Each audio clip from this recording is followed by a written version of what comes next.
Alright, so the long-awaited day for painting the van is here. You can see I've got the van all wiped down. Actually, you can't see that. It's all wiped down with wax and grease remover.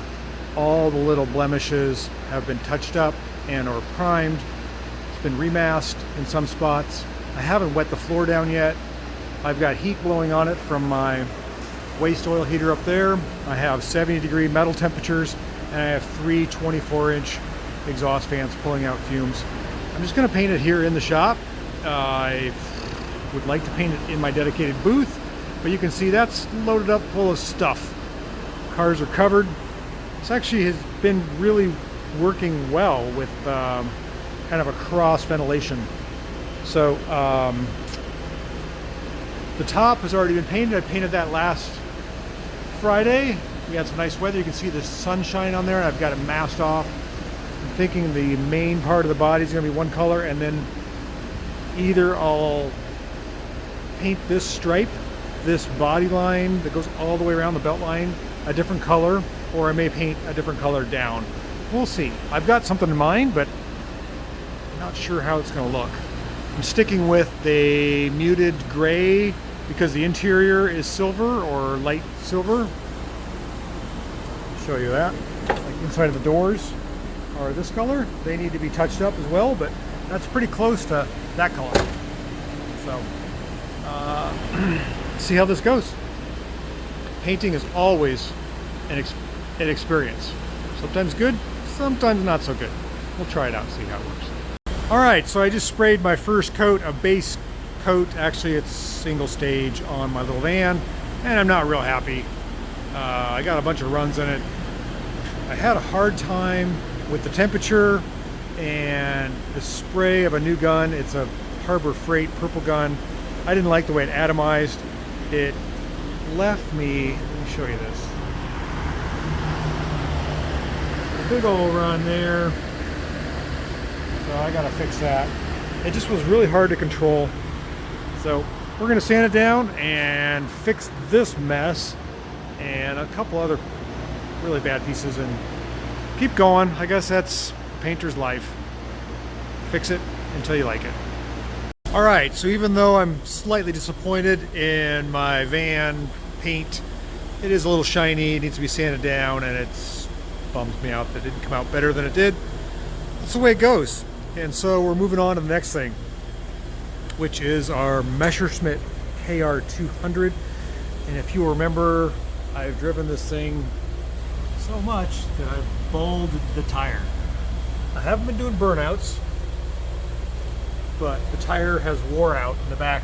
And if I roll this around, you'll see that there's cords showing, and I don't like that. So I got myself a new tire, a trailer tire.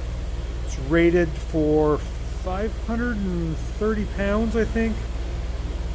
4-ply.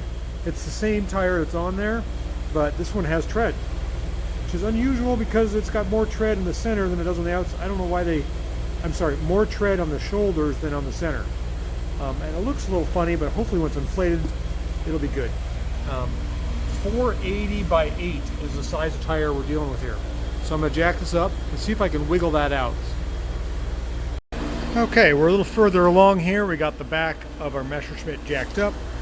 We're looking at our 6-inch brake drum. I'm going to take that off in a second once I get the screws out. Check the brakes. These are cable actuated brakes, and that is what the hub assembly looks like. It's the chain case drive mechanism. You can see the brake cable coming out the top there, and it's pretty far adjusted. I did put new shoes in years ago. I'm going to check them out. And then we've got our tire off, and I promised to show you the cords sticking out, and there they are. They look a little silvery in the light, so we got to get that off there before it pops. And let's get the brakes off and take a look. Okay, so I used my Harbor Freight tire breaker and was able to gently break the bead off of the split rim. Got the nuts off, and I think it'll come apart now. Yeah. So that's half the wheel. The other half is here. Now I just got to get that unstuck and swap it over to the new tire. Okay, it's kind of the theme of my day. So, a couple things. This split rim, when I started tightening it up, I broke one of the bolts on my split rim. This rim is the only wheel in the back of the car. It needs to have secure bolts. The bolts are welded to the wheel. I've got to figure out how to drill that out and replace it or get a new rim half. And to top it off, when I put together, I pinched my tube not just one time, but 2 times. And it looks like this is wearing thin here from where the seam is. It's kind of been rubbing, and that's a weak spot on this tube. I have a spare tube that came with the car from 1950 something. I don't think I want to use that tube. I gotta buy a new tube. I gotta fix my wheel. I'm not happy.